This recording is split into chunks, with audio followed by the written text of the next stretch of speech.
네, 반갑습니다. 국토연구원 서기환입니다. 오늘 2020년 부여월드 세미나에 이렇게 또 발표자로 참석하게 돼서 대단히 감사드리고요. 최근 이슈되고 있는 이 디지털 트윈에 대해서 국가가 어떤 방향으로 정책을 추진해 나가야 될지 간략히 좀 말씀드리겠습니다. 오늘 순서는 디지털 국토, 트윈 국토의 동향, 그리고 왜 디지털 트윈 국토인가, 디지털 트윈 국토 추진 현황과 추진 방향 및 과제에 대해서 순서대로 말씀드리겠습니다. 그래서 디지털 트윈 국토라고 하면 가장 흔히 이제 알려져 있는 게 바로 싱가포르 사례일 것입니다. 싱가포르 같은 경우는 3차원 데이터를 도시 전체에 바로 이제 모델을 만들고 활용 모델들을 제시했기 때문에 가시적으로 이게 여러 나라에서 이제 이 벤치마킹 하기가 굉장히 좋았죠. 그러다 보니까 전 세계에 디지털 트윈이라고 하면 싱가포르 사례가 다 알려져 있습니다. 그래서 뭐 도시 계획이나 뭐 바람길, 미세먼지 모델링, 일조권, 조망권, 입지 분석 이런 이제 활용 모델들을 제시하면서 사업이 추진됐는데요. 싱가포르 사례에서 우리가 배워야 할 점은 이들이 그 초기에 그 프랑스의 다소 시스템에 디펜드된 그런 디지털 트윈을 추진하다 보니까 2018년 이후에 업데이트하고 하는 과정에서 굉장히 큰 어려움을 겪습니다. 그 비용 문제라든지 이런 문제인데요. 우리나라가 이제 디지털 트윈을 추진한다면 이런 부분에 대해서 좀 많은 고민이 필요할 것이라고 생각됩니다. 그리고 또 핀란드 헬싱키에서도 디지털 트윈을 추진하고 있는데 여러 많은 나라들과 마찬가지로 R&D성의 특정 지역을 선택해서 트윈 모델을 구축하고 어떤 활용 모델들을 만들 수 있을지 여기 이제 그림 우측 하단에 보시면은 핀란드에서 디지털 트윈으로 할 수 있는 어떤 활용 모델들을 쭉 뽑아놓고 그 중에 이제 현재까지 이걸 모델로 구현한 사례들을 보여줍니다. 그래서 우리도 아마 이런 과정들이 지금 진행이 되고 있고 더 많은 활용 모델 발굴이 필요할 거라고 생각됩니다. 그래서 첫 번째 싱가포르나 헬싱키 사례 같은 경우는 바로 이제 도시에다가 3차원 데이터 모델을 만들고 이렇게 추진하는 방식이었다면 영국의 경우는 좀 접근 방식이 조금 다릅니다. 영국은 국가가 데이터를 직접 생산하고 만들기보다는 민간이나 다른 곳에서 지자체에서 이런 디지털 트윈을 추진할 때 국가가 제시할 수 있는 가이드라인 중심으로 추진을 한 것으로 보입니다. 그래서 디지털 트윈을 위한 그런 센터, 디지털 빌트 브리튼이라는 센터도 만들고 여기서 이제 향후 어떤 일들을 어떻게 추진해야 될지 로드맵도 제시하고요.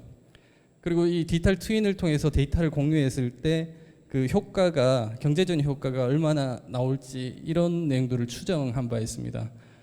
저기 그림에 보시면 약 500억 파운드 정도의 추산을 했는데요. 뭐 우리 돈으로 약 76조 원에 해당합니다. 그래서 현재 우리나라도 디지털 트윈 사업이 여기저기서 추진되고 있는데 그 스마트 시티 국가 시범 사업 지역 세종 5-1 생활권과 부산 에코델타 시티 여기에서도 그 신도시를 건설하는 과정에 디지털 트윈을 도입하겠다는 계획을 갖고 있습니다. 또 LX가 자체적으로 그 전주시와 협업을 해가지고 그 스마트 시티 실증 사업을 하는 과정에 디지털 트윈을 적용해서 3차원 그 도시 모델도 제작하고 있습니다. 이 밖에도 뭐 지금 서울시는 이미 3차원 그 플랫폼도 만들었고요. 일부 기능들을 서비스하고 있고 또 뭐 대구라든지 다른 지자체들도 많은 시도를 하고 있습니다. 근데 이게 이제 우리가 고민해야 될 부분인 것 같습니다. 이렇게 우죽순식으로 이제 지자체들이 사업부터 시작하는 게 맞는가 과연? 저 뒤에 다시 또 이야기를 해보겠습니다.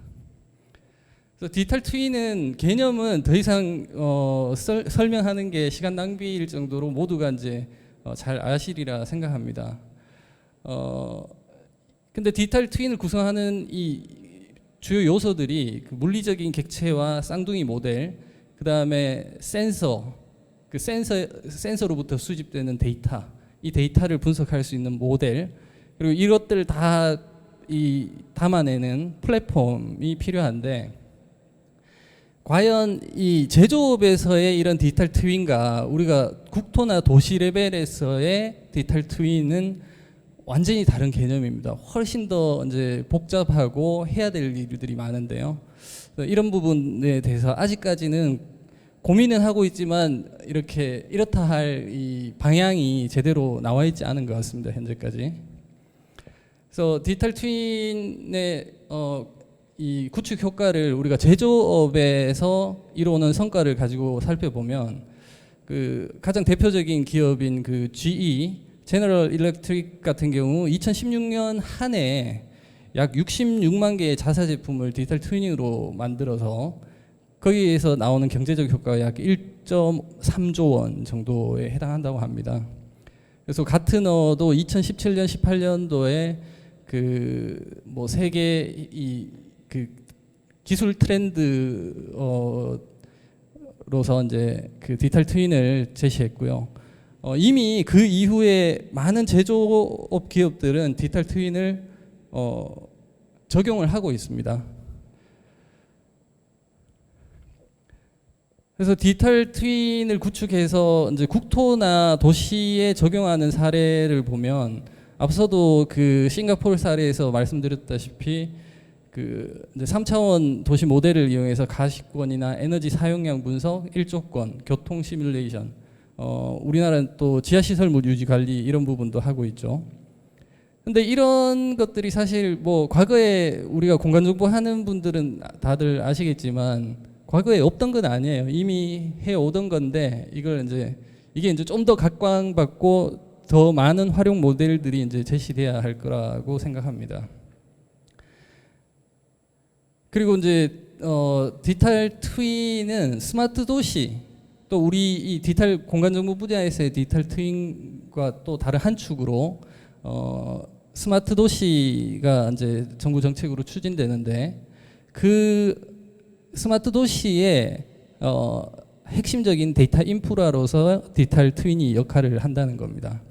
그래서 현실 세계에서 일어나는 이런 것들 어떤 문제 해결이나 그다음에 앞서 이제 활용 모델에서 제시했던 것들을 디지털 트윈과 스마트 시티를 연계해서 스마트 시티의 서비스로서 제공할 수 있을 거라고 봅니다.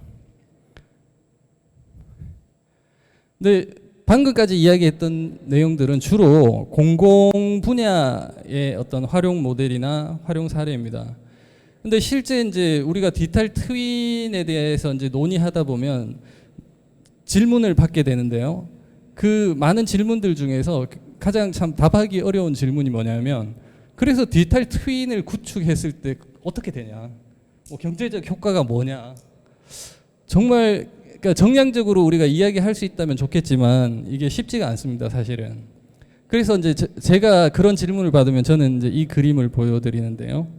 여기 보시면 뭐 우버, 소카, 그랩, 에어비앤비, 카카오, 배민, 다방, 직방, 이들의 공통점이 있어요. 이 공통점은 바로 지도입니다. 지도 플랫폼, 구글, 다음 지도, 네이버 지도 없이는 저 서비스 자체는 근본적으로 불가능한 거예요. 저 기업들은 전부 다 우리가 흔히 말하는 유니콘 기업이죠. 수조에서 수십조 원에 달하는 기업들이 바로 공간 정보를 인프라로 기반으로 해서 만들어진 것이라는 겁니다. 그래서 또 이제 최근에 각광받고 있는 그 자율주행 자동차와 관련해서도 독일 3사가 이제 히어를 인수를 하고 공동으로 인수해서 그 자율주행에 대비하고 있습니다. 그만큼 이 지도 정보, 공간 정보는 최근 그 4차 산업혁명 기술의 핵심적인 분야에서 중요한 인프라라는 것입니다.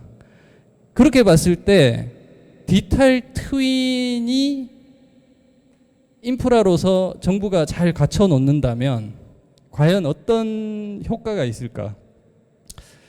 모르긴 해도 우리가 그 몇 년 전에 그 포켓몬고라는 게임 기억하실 겁니다.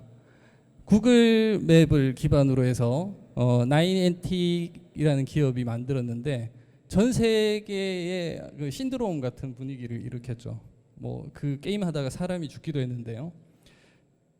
겨우 2D 기반의 지도 정보 가지고 게임과 이렇게 엮었을 때 그런 효과를 낼 수가 있습니다. 그렇다면 만약에 이게 3차원 도시 모델이 게임 속에 들어온다면 우리가 게임 좋아하는 사람들이 가상현실이나 혹은 그 증강현실, 기기나 이런 것들이 접목되어서 뭐 예를 들어서 배틀그라운드 같은 것들을 현실 세계의 이 도시를 돌아다니면서 한다. 물론 사고도 많이 나겠죠. 그러다가는. 그렇지만 이것들이 산업화됐을 때 그 효과는 우리가 상상할 수 없는 효과가 날 수 있을 거라고 저는 생각하고 있습니다. 그래서 이게 우리가 디지털 트윈을 이야기할 때 공공 분야에서의 어떤 서비스 모델이나 이런 것만 이야기할 게 아니라 민간에서 이것들을 최대한 가져가서 잘 쓸 수 있는 쪽에 많은 또 관심을 가질 필요가 있다고 봅니다. 그래서 뭐 그런 지금까지 이제 트렌드나 이런 부분을 봤다면 현재 우리나라가 디지털 트윈과 관련해서 트윈 국토 추진과 관련해서 어떤 일들을 하고 있는지 살펴보면 이제 3차원 공간 정보 구축과 관련해서 고정밀 수치 표고 모형 그 1m급 DEM과 그다음에 이제 그 고해상도 항공 사진 최근까지는 원래 25cm급이었는데 내년부터는 12cm급으로 이제 촬영하겠다고 국토지리정보원에서 이제 계획을 하고 있습니다. 예산도 다 받았고요. 그리고 또 그밖에 이제 3차원 입체 모델도 여기 오늘 이 발표에서 하는 그 V월드에서 2009년에서 14년까지 이제 일부 구축이 돼 있습니다. 아직까지 이제 갈 길은 많은 것 같습니다. 우리가 일단 이 디지털 트윈을 하려면 일단 그 데이터가 있어야 되죠. 그리고 또 한 축으로는 그 지하 안전에 관한 뭐 특별법이 만들어지고 지하 공간에서 그 뭐 싱크홀이나 이런 문제들 때문에 만들어진 특별법에 따라서 지하 공간 통합 지도도 구축하고 있습니다. 지하 시설물 6종, 지하 구조물 6종, 지반 3종. 전체 이제 15가지 어떤 정보에 해당하는데요. 그래서 이런 것들이 지상의 이 3차원 데이터와 지하가 서로 이렇게 맞물려서 잘 돼야 되는데 이런 부분이 과연 고려가 되었는지 우리가 좀 또 사업 중심으로 추진하다 보니까 그런 것들을 놓칠 수가 있거든요. 또 한 축으로는 올해 지금 현재 그 예타가 진행 중입니다. 그 공간정보 관련해서 디지털 라이브 국토정보 기술 개발 사업이 2022년부터 26년까지 약 1,800억 규모의 예산이 투입되는 예타가 진행 중이고요. 그러니까 이런 예타가 잘 통과된다면 지금 우리가 이야기하는 디지털 트윈에서 필요한 그 요소 기술들에 해당하는 고정밀 3차원 공간 정보의 자동 구축과 갱신, 그다음에 또 동적 정보, IoT 센서 정보와 공간 정보의 연계, 그다음에 실시간 지능형 국토 정보 분석이나 서비스하는 기술들, 뭐 AI 같은 것들이 되겠죠. 이런 것들이 또 개발이 될 거라고 보여집니다. 그래서 저희 국토연구원에서는 이제 이런 디지털 트윈과 관련된 정책 연구를 2017년부터 해왔는데요.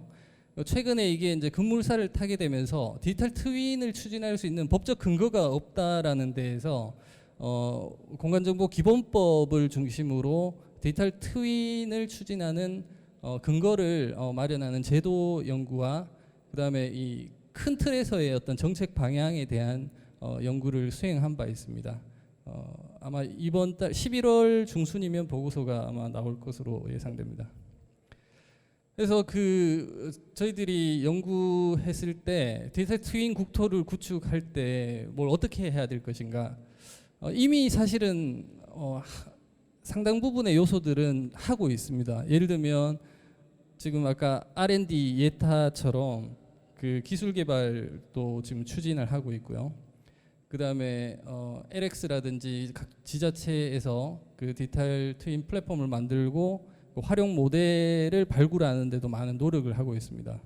그리고 근거 법명도 저희 국토연구원에서 이제 뭐 러프하지만 안을 제시하고 있고요. 또 한편으로 지금 디지털 트윈을 추진하는데 가장 큰 걸림돌로 예상되는 게 우리 공간정보 보안 관리 규정입니다. 지금 정부가 생산하는 데이터의 상당 부분이 공개 제한 또는 비공개로 묶여 있어서 쓸 수가 없거나 우리가 원하는 디지털 트윈은 현실 세계와 거의 유사한 수준의 고정밀의 데이터를 원하는데 이런 것들이 공간정보 보안 관리 규정에 묶여서 민간에는 제대로 유통되거나 활용되기 어렵다는 문제입니다. 그래서 이 부분도 기본법 개정이 지금 개정안이 국회에 계류 중이고요. 이게 이제 통과가 된다면 그 다음 후속 작업으로서 이제 보안관리 규정 개정이나 이런 부분에 대한 노력이 더 필요할 것입니다. 이렇게 부분적으로는 하고 있지만 문제는 이 것들을 전담할 수 있는 전담 조직도 없고 그 다음에 이걸 다 이렇게 갈무리해서 잘 연계가 될 수 있게 할 어떤 컨트롤 타워가 현재는 부재합니다. 그래서 그게 이제 범정부 차원에서 어떤 거버넌스가 만들어져야 될 거로 보여지고요. 그래서 그렇게 하기 위해서 이 요소별 또 단계별로 국가가 범정부 차원에서 추진해야 될 로드맵을 이 전문가들이 그리고 민간과 정부 관계자들이 참여해서 만드는 게 필요하지 않겠나 생각합니다.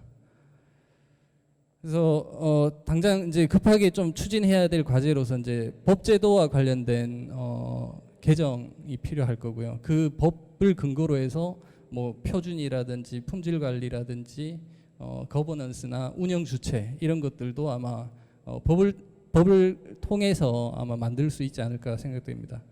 그다음에 이제 앞서 말씀드린 바와 같이 이제 정책 로드맵을 빨리 마련하는 게 필요할 걸로 보여지고요.